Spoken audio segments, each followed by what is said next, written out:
Hi students, आज हम पढ़ने वाले हैं दांत की संरचना। कौन सा टॉपिक है हमारा? जो पीछे जो क्लास जो थी उसमें चल रहा था अपन दांतों के प्रकार, तो ये है दांत की संरचना।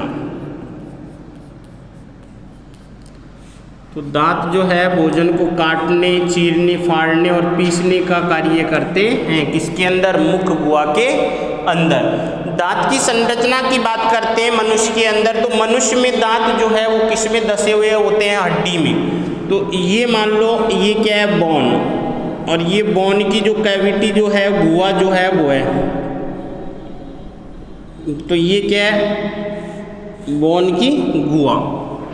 तो इस गुहा को या उपली जबड़े की हो सकती है, मैक्सिलरी बोन, और या मैंडिबल हो सकता है। तो इसको जो बोला जाता है वो कहा जाता है एल्वियोलर बोन। क्या कहा जाता है?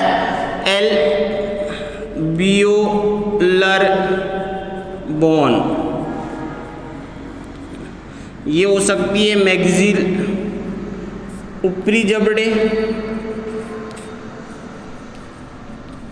या निचले जबड़े।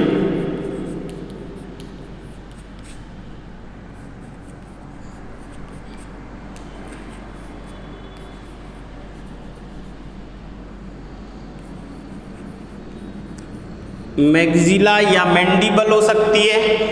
और इसके अंदर जो दांत पाया जाता है वो, इसके अंदर कौन पाया जाएगा? दांत जो है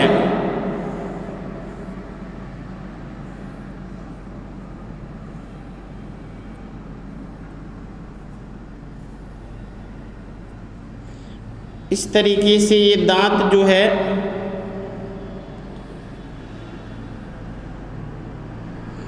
ये पाया जाता है। और ये दांत जो है इसके कितने भाग होंगे? 3 भाग होंगे। और ये जो है यहाँ पर ये मसूड़ा होगा। तो दांत के कितने भाग हो जाएंगे? 3 भाग होंगे। ये पहला भाग जो है ये कहलाएगा कौन सा भाग? जो शीर्ष भाग, क्राउन भाग। दूसरा भाग की बात करता हूँ, ये जो मसूड़े के अंदर धसा हुआ भाग है, ये जो है ये कौन सा भाग है? ग्रीवा भाग, नेक भाग। और तीसरा भाग जो किसके अंदर धसा हुआ है? हड्डी के अंदर धसा हुआ है, वो कौन सा भाग है? जड़, रूट भाग।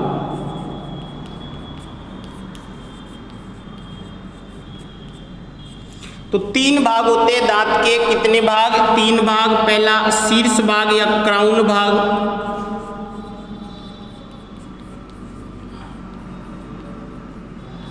और दूसरा जो है वो है ग्रीवा भाग, नेक।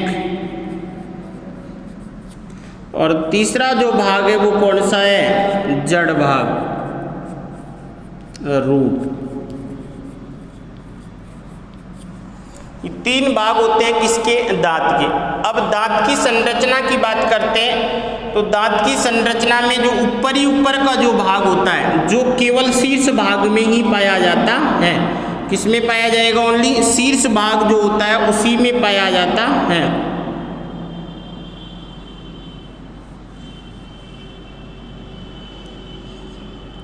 तो दांत का ये पोर्शन जो होता है, ये भाग जो है, ये कौन सा भाग है? ये भाग कहलाता है इनेमल। ये भाग कौन सा? इनेमल। ये भाग इनेमल कहलाता है। और ये भाग जो होता है ये है शरीर का सबसे कठोर भाग होता है, पहली बात। दूसरी बात, इसका निर्माण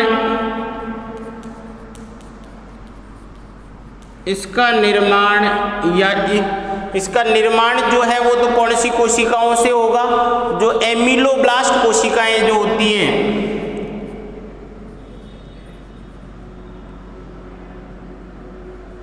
कौन सी कोशिकाएं हैं ये है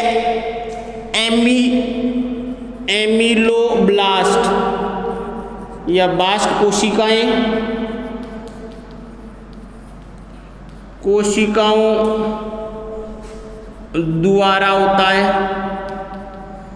अगर इसकी उत्पत्ति बोले तो इसकी उत्पत्ति कैसी होती है? एक्टोडर्म के द्वारा। इसकी उत्पत्ति एक्टोडर्म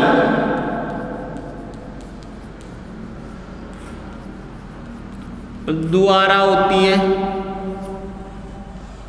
तो ये जो है इसकी उत्पत्ति किसके द्वारा हो रही है? एक्टोडर्म के द्वारा। शरीर का सबसे कठोर भाग है। अगर इसमें बात करें अपन, ये जो निर्मित जो होता है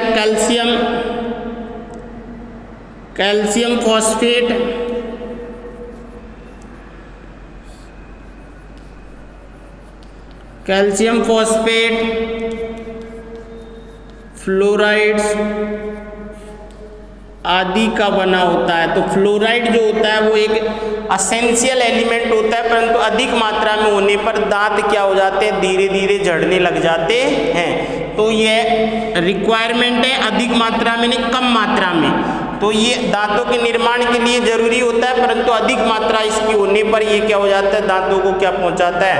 नुकसान पहुंचाता है। तो उसके बाद में अगर बात करें दांत की, तो यहाँ पर जो है दांत जो होती है, उस दांत में यहाँ पर क्या पाया जाता है? एक जोड़ने का काम करता है, एक रास्ता। अगर अपन चौक दूसरा लें तो यहाँ पर जो है ये इसके साथ जोड़ने का काम करता है दांतों को,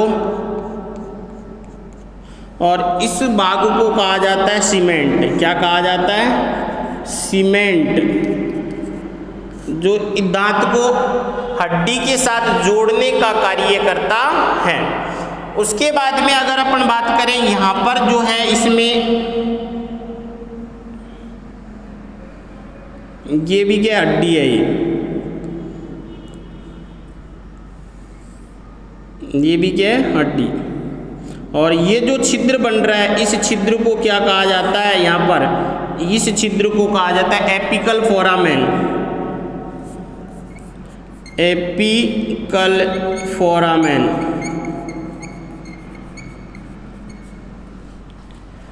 और यहाँ पर जो है, अब देखो यहाँ पर क्या पाई जाती है? कोशिकाएं पाई जाती है। इन कोशिकाओं के द्वारा यहाँ पर क्या है? कोशिकाएं पाई जाती है, और इन कोशिकाओं के द्वारा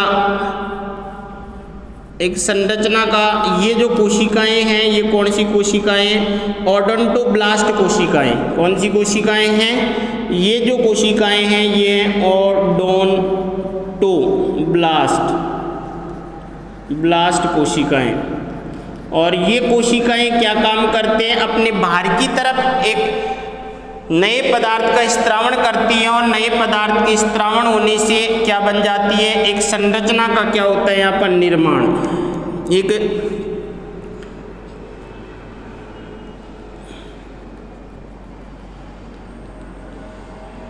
तो ये संपूर्ण दांत में होता है। तो यहाँ पर एक संरचना का क्या किया जा रहा है? निर्माण। तो ये जो है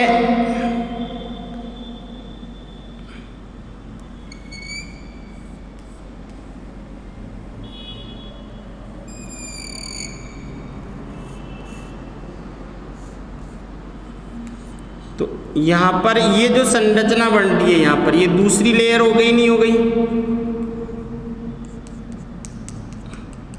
और ये जो लेयर बनी, इस लेयर को क्या कहा जाता है? इसी को क्या कहेंगे हम? डेंटिन। क्या कहेंगे? डेंटिन। तो मैं इधर लिख देता हूँ इसको। ये जो सेकंड लेयर जो बन रही है यहाँ पर टीथ की, इधर लिख लो। ये जो है, ये सेकंड लेयर जो ओडोंटोब्लास्ट कोशिकाओं के स्त्रावण से बनता है, ये क्या कहलाता है? डेंटिन। और ये डेंटिन जो है ये मजबूत होता है, परंतु किससे कमजोर होगा? ये इनेमल से। और इसकी उत्पत्ति जो है, इसकी उत्पत्ति किसके द्वारा होगी? मीजोडर्म के द्वारा।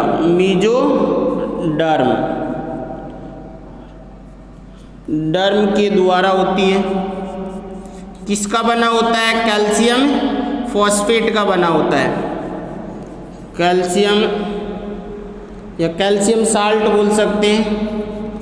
कैल्शियम साल्ट के द्वारा बनता है। इसकी उत्पत्ति कैसी होती है? मेसोडर्मल होती है। और ये इसका निर्माण कहाँ से होगा? ओडोंटोब्लास्ट कोशिकाओं से। कौन सी कोशिकाएं? ओडोंटोब्लास्ट कोशिकाएं जो होती हैं उनके द्वारा किसका निर्माण किया जाता है? डेंटिन का निर्माण किया जाता है। और ये डेंटिन के कारण यहाँ पर अब क्या बन जाती है? एक गुहा बन जाती है। और ये गुहा जो होती है जीवित कोशिकाएं पाई जाती हैं। और इस गुहा को क्या कहा जाता है? इस गुहा को कहा जाता है पल्प कैविटी। पल्प कैविटी कौन सी गुहा है? ये पल्प कैविटी। और ये जीवित कोशिकाओं से बनी होती है। इसी में क्या पाई जाती है? यहाँ पर ये तंत्रिका कोशिकाएं पाई जाती हैं, तंत्रिका तंतु पाए जाते हैं। और यहाँ पर ये जो है ये क्या है? बोन। तो इस तरीके से ये दांत की संरचना है।